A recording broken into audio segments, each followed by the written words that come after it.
The moment I unlocked my mountain cabin, I realized someone had stolen far more than my privacy. They had stolen the basic respect every person deserves inside their own home. The strange part was that nobody had broken a window or forced the door open. The people inside believed they belonged there, and they believed I was the one who had no right to question them. That was the day I stopped trying to keep everyone happy and started protecting the life I had spent decades building. My name is Evelyn, I am 69 years old, and after working hard for most of my life, I finally reached a point where I wanted something simple. I was not chasing luxury or excitement. I wanted peaceful mornings with a cup of coffee, afternoons tending my flowers, and enough financial security to enjoy my retirement without worrying about every dollar. My mountain cabin had always been a huge part of that plan. It was more than a vacation house. It was one of the last gifts my late husband and I built together before cancer took him away. Every beam, every window, and every piece of furniture carried memories that money could never replace. The cabin sat high in the Blue Ridge Mountains, surrounded by tall pine trees and fresh mountain air. Whenever life became overwhelming, that little place reminded me to slow down. Since I was spending most of my time at my townhouse in Charlotte, I decided renting the cabin would provide steady income while allowing someone else to enjoy its beauty. I already had a meeting arranged with a real estate agent to prepare the property for long-term tenants. My entire day was planned down to the hour, and I expected nothing more exciting than discussing rental prices and touching up a few scratches on the walls. As I parked my SUV in the gravel driveway, something immediately felt wrong. Two unfamiliar vehicles were sitting near the porch. At first I assumed the cleaning crew had arrived early or perhaps the realtor had brought a contractor. Then I heard loud laughter echoing through the trees. Music drifted out from the open windows, followed by the unmistakable sound of wine glasses clinking together. My stomach tightened. Nobody should have been inside that cabin. I walked to the front door with my spare key, convincing myself there had to be a reasonable explanation. The moment I opened the door, the smell hit me first. Pizza, cigarette smoke clinging to jackets, and spilled wine filled the living room that usually smelled of cedar and fresh pine. My eyes slowly scanned the room, and every second made the picture worse. My daughter-in-law Madison's parents were comfortably stretched across my furniture as if they had lived there for years. Her mother, Linda, held a crystal wine glass that belonged to my grandmother. Her husband, Frank, was laughing with three relatives I had only met once at my son's wedding. Empty bottles sat on the antique coffee table my father handcrafted decades ago. Nobody looked embarrassed to see me standing there. In fact, Linda smiled as though I had interrupted her own dinner party. She leaned back on my sofa with complete confidence and asked what I was doing there. Her casual tone stunned me more than the invasion itself. Before I could answer, she cheerfully explained that Madison had told them the cabin was sitting empty, so they decided to spend a few relaxing weeks there. According to Linda, everyone in the family should share with one another, especially since the cabin would belong to Madison and my son Ethan someday anyway. For a few long seconds I simply stood there. Anger would have been easier to understand, but what I actually felt was disappointment so deep it almost hurt physically. Ethan knew exactly what that cabin meant to me. He had grown up helping his father stain the deck every summer. He knew I planned to rent it because retirement was becoming more expensive every year. Yet somehow he had allowed his wife to hand out access to my property, as if it were an extra bedroom nobody needed. I quietly walked past everyone without responding. Their conversation continued behind me, mixed with laughter that echoed through the hallway. Inside the kitchen I found dirty dishes piled into the sink, crumbs covering the countertops, and greasy pans soaking in cloudy water. Someone had even used my favorite cast iron skillet without cleaning it. That skillet had belonged to my mother. She taught me to cook with it when I was barely tall enough to reach the stove. Seeing it abandoned beneath greasy water somehow hurt more than the pizza boxes scattered across the floor. Linda followed me into the kitchen carrying another glass of my wine. She acted as though we were close friends discussing a minor misunderstanding. She smiled and told me not to make such a big deal out of everything. She reminded me that families should help one another and insisted nobody was hurting anything. Then she laughed and casually mentioned that Madison said the cabin would eventually become hers and Ethan's anyway, so they figured there was no harm enjoying it a little early. Those words changed everything inside me.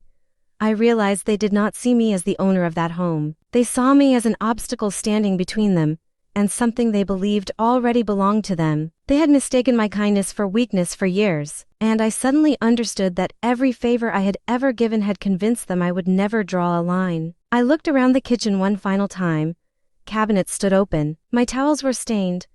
My carefully organized shelves looked like someone had searched through them without caring where anything belonged. Then I looked directly at Linda, She was still smiling, waiting for me to apologize for interrupting their vacation. Instead, I calmly nodded once, turned around, and walked back toward the front door without saying a single word. As I stepped outside, Linda called after me asking if I could throw away the trash bag sitting on the porch before I left. Several people inside laughed. They honestly believed I had accepted the situation. They thought quiet, polite Evelyn would drive home, complain to a few friends, and eventually forget about it. None of them realized I had already made the most important decision of my retirement. I was finished allowing people to confuse generosity with ownership. The drive back to Charlotte took several hours, giving me plenty of time to think. My phone rang again and again.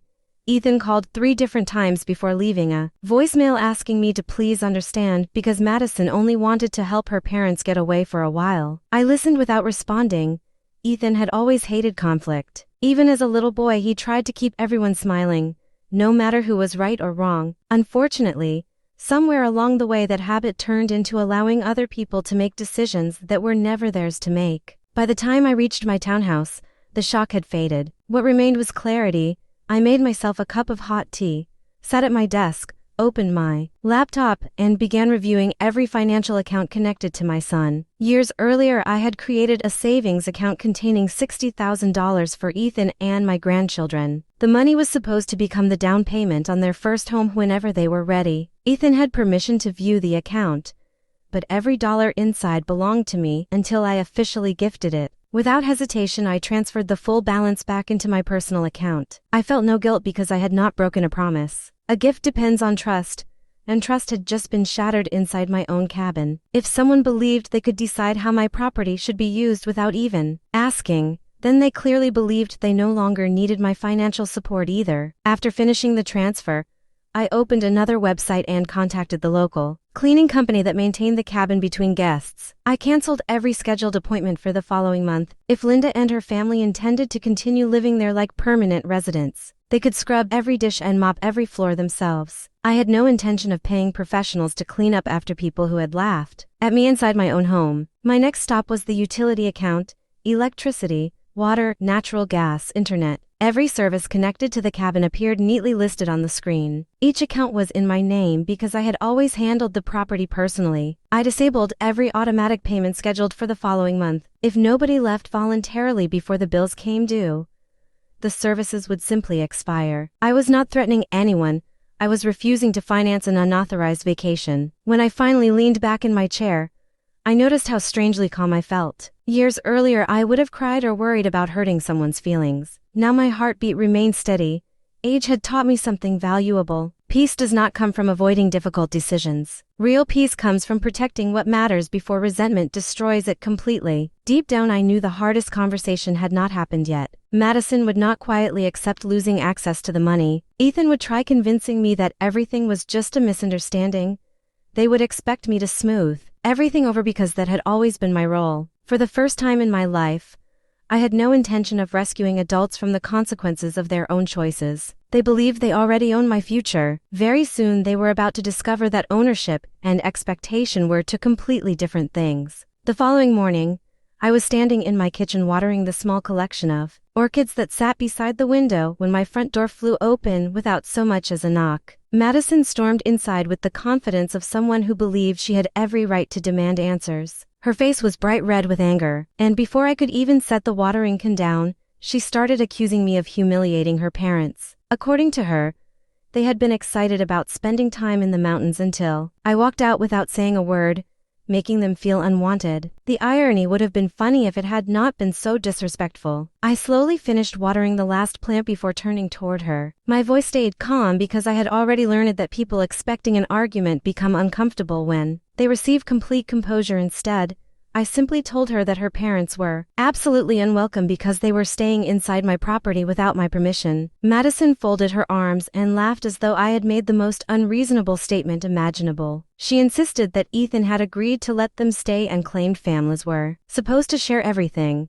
Then she added the sentence that confirmed exactly how she viewed me. She said the cabin would belong to her and Ethan eventually. Anyway, so she could not understand why I was creating unnecessary drama. I looked directly into her eyes and quietly explained something she had apparently never considered.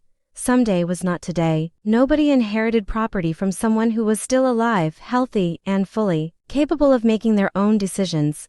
Whether that cabin ever became theirs depended entirely on my choices, not their expectations. The confidence slowly disappeared from her expression, but it returned almost immediately when she changed the subject. She demanded to know why the savings account had suddenly been emptied because they were supposed to finalize paperwork for a new house within days. I invited her to sit across from me at the kitchen table, but she refused, choosing instead to stand over me as though that somehow gave her authority. I calmly explained that the money had always been intended as a gift, and gifts require appreciation, honesty, and respect. The moment she decided my property belonged to her family before I had even offered it, those conditions disappeared. If she believed she was independent enough to distribute my assets however she pleased, then surely she was independent enough to purchase her own home without relying on my retirement savings. Madison searched for another argument, but something had changed between us. She was used to raising her voice until I apologized just to restore peace. This time there was nothing emotional for her to push against. My decision had already been made before she arrived. After a few more angry accusations, she spun around, slammed the front door hard enough to shake the picture frames, and disappeared down the walkway. I quietly picked up my watering can and finished tending my flowers as though nothing unusual had happened. Later that afternoon, Ethan arrived alone. The moment I saw him through the front window, I could tell he had barely slept. His shoulders were slumped, and the tired look in his eyes reminded me of the little boy who used to come home after making a mistake at school. We sat together at the same kitchen table where he had once done homework while I cooked dinner. For several moments neither of us spoke. Finally he asked whether everything really had to become so serious because Madison was falling apart and her parents had nowhere else they wanted to stay. Instead of answering immediately, I asked one simple question. I wanted to know whether he had personally given Linda and Frank access to my cabin. He lowered his eyes before quietly admitting that Madison insisted it would not matter because I was not using the place. Hearing him admit it out loud hurt more than I expected. I reminded him that he knew exactly why I planned to rent the cabin and how important that income was for my future. Then I asked whether he had considered calling me before handing over something that had never belonged to him. His silence answered everything. I told Ethan that the real estate agency had already scheduled the first property inspection for new tenants the following week. That meant everyone currently staying there needed to leave no later than Sunday evening. He immediately shook his head and explained that Linda had unpacked all their belongings and intended to remain there for several more weeks. I calmly informed him that beginning Monday, every utility account would stop because I had canceled the automatic payments. His face filled with disbelief. He insisted I could not possibly do that. I reminded him that every account carried only one name, mine. The conversation ended shortly afterward because there was nothing left to negotiate. Ethan wanted me to rescue everyone from a problem they had created themselves, but I refused to participate anymore. After he left, I enjoyed one of the most peaceful nights of sleep I had experienced in years. Lying in bed, I realized I had mistaken self-sacrifice for kindness throughout much of my life. True kindness never requires accepting disrespect inside your own home. Sunday evening arrived exactly as promised. I drove back to the mountains with a licensed locksmith meeting me at the property. As soon as we turned into the driveway, bright lights glowed through every window, and loud music echoed across the trees. It was obvious nobody believed I would actually follow through. The locksmith greeted me politely before carrying his equipment toward the porch. Together we walked to the front door where Linda answered wearing a bathrobe and holding yet another glass filled with my wine. She smiled with complete confidence and announced that they had already decided to stay until the end of the month. I stepped aside so the locksmith could enter behind me. Linda immediately demanded to know who he was. I calmly introduced him and explained that he would be replacing every exterior lock on the property that evening. Frank stumbled into the hallway looking shocked before insisting I could not force them out on such short notice. I glanced at my watch and informed everyone they had exactly 30 minutes to remove every personal belonging from the cabin. Anything remaining afterward would be treated as abandoned property and donated the following morning. The sound of metal tools echoed through the hallway as the locksmith began removing the first deadbolt. Panic spread across the room almost instantly. Linda started shouting into her phone while calling Madison, and I could hear furious screaming through the speaker without even standing nearby. Their relatives rushed from room to room stuffing clothing into garbage bags, because they had brought far more belongings than anyone staying temporarily ever should have. Through all of it I remained completely still. My emotions had disappeared hours earlier. This was no longer about revenge. It was simply about restoring order. Exactly 30 minutes later, every one of them stood outside in the chilly mountain air, surrounded by hastily packed bags and cardboard boxes. The locksmith handed me the brand new keys before wishing me a pleasant evening. I thanked him, stepped inside, locked the freshly installed door, and switched off the porch light. Standing quietly behind the window, I watched them argue among themselves for several minutes before finally loading their vehicles and driving away. As the last headlights disappeared down the mountain road, the silence returned.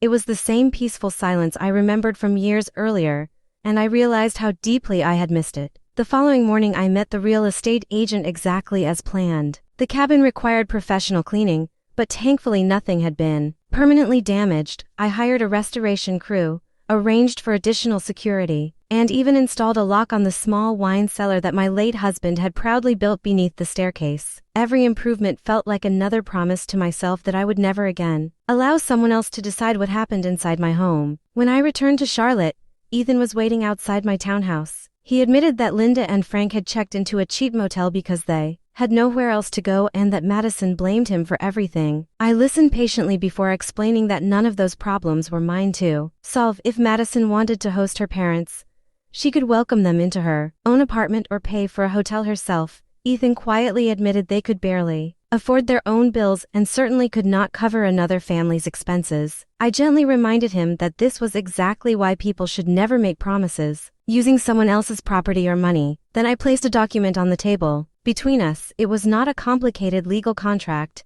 only a written agreement explaining the new boundaries. If I ever decided to release the house down payment, the mountain cabin would remain permanently managed by a professional rental company. Neither Ethan nor Madison would receive keys, and before any financial assistance resumed, Madison would offer a sincere written apology accepting responsibility for everything that had happened. Until those conditions were met, every account would remain exactly as it was. For the next several weeks my phone became unusually quiet. Madison stopped calling. Instead, she occasionally sent photographs of my grandchildren with short messages explaining how much they missed me. I loved those children with all my heart, but I recognized emotional pressure when I saw it. I politely replied that I missed them too and would happily spend time together. Once the issues surrounding the cabin had been resolved, I refused to allow innocent children to become bargaining chips in an argument between adults. Eventually, Ethan called again with heartbreaking news. The contract on the house they hoped to purchase had expired because they could not provide the required down payment before the deadline. His voice trembled as he explained that the sellers had accepted another offer. My heart genuinely hurt for him because I knew how excited he had been. Even so, I quietly reminded him that this outcome resulted from choices they had made, not from anything I had done.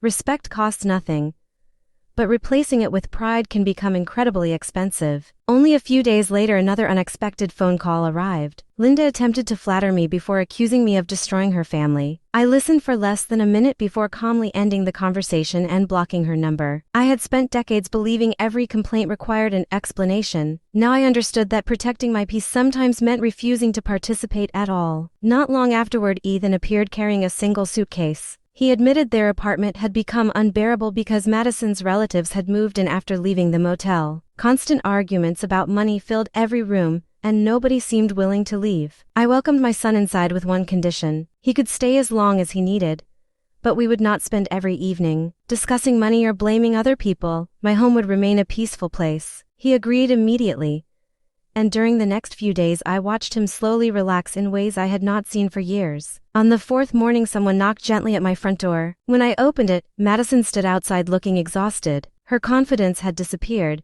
replaced by the expression of someone who had finally experienced the consequences of her own decisions. She quietly asked whether Ethan was there. I told her he was still asleep and asked what she wanted. After a long silence, she admitted her parents had finally left to stay with another relative several states away and that the entire experience had become a disaster. Then, with obvious difficulty, she apologized for allowing everything to happen. I listened without interrupting. When she finished, I thanked her for taking responsibility but explained that apologies only matter when they lead to different behavior. I invited her inside, and together with Ethan we discussed how our family would move forward. I agreed to continue helping secure my grandchildren's future, but the savings would remain under my control. if I assisted them with another home purchase. Ownership would stay in my name for several years until trust had been rebuilt. This time Ethan supported every condition without hesitation, and Madison quietly accepted that the old way of doing things was over. The months that followed proved that healthy boundaries can repair relationships more effectively than endless arguments. The cabin was rented to a respectful young couple who cared for it beautifully, and the rental income finally provided the retirement security I had always planned. For Ethan became more confident making his own decisions, while Madison gradually learned that respect opens far more doors than entitlement ever could. We were never perfect, but we became honest with one another. Today, whenever I sit on my patio watching the flowers bloom or drive into the mountains to visit my beautiful cabin, I feel something far more valuable than victory. I feel freedom. I finally understand that protecting what belongs to you is not selfish, it is necessary. Family is built on love, trust, and mutual respect, not assumptions about future inheritances or unlimited generosity. My son respects me more today than he ever did when I silently agreed to everything. The greatest gift I ever gave my family was not money or property. It was showing them that kindness without boundaries eventually becomes permission for disrespect, and I will never hand over those keys again.